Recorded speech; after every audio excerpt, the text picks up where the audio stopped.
Hi, my name is Deanna and this is just a quick guide to tuning your guitar or your child's guitar.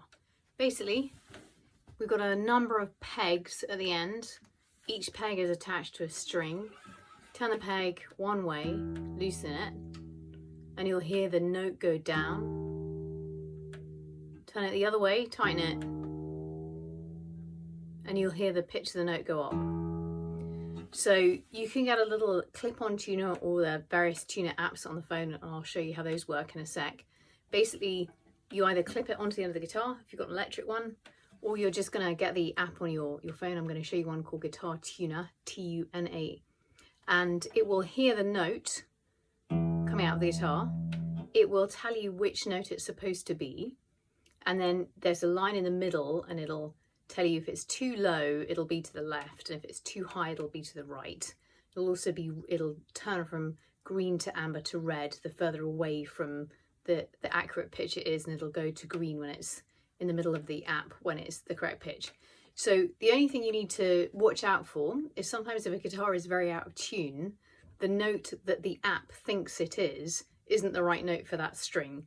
So you have to know which note each string is supposed to be, and I'll explain that too.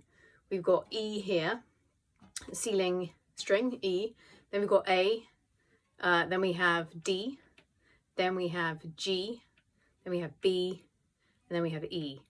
So one way of remembering it is Eddie ate dynamite, goodbye Eddie. Once you've tuned the guitar, if it's a new guitar, it may need to be tuned again quite soon afterwards. And typically you'll want to tune the guitar whenever it gets taken out, because you can imagine that if we put the guitar down and against the wall or in the case and the peg gets slightly knocked, that's going to change the tuning. And if the guitar's out of tune, the notes and the chords are not going to sound the way they're supposed to. And so the person playing the guitar might be playing the correct notes, but will sound wrong. And so they won't be able to do it properly. So ideally, if you can make sure the guitar is tuned every time you play it or every time your child plays it, that will be a real help to them.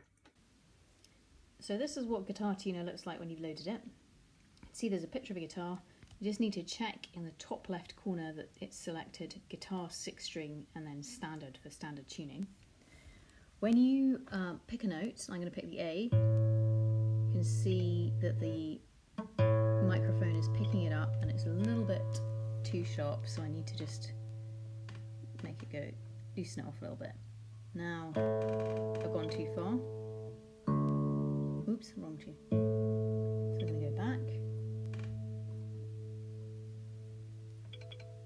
And it'll make a little noise when it gets within a good tolerance of being in tune. So you just progress through the different strings doing the same thing, and your guitar will be in tune. The only thing that might happen is if the guitar is very out of tune, it may think that one of the strings is another string. So just notice that we've got the names of the notes next to the pegs.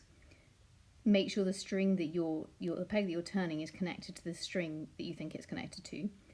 If for example, the note that I've just been tuning, which is A, let's imagine you were turning that same peg and it was giving you E or D. That would be because the note was very out of tune. You would have to untune it substantially to get it back. So the notes move up in pitch. So E, F, G, A, B, C, D, the notes are going up in pitch as the alphabet goes up.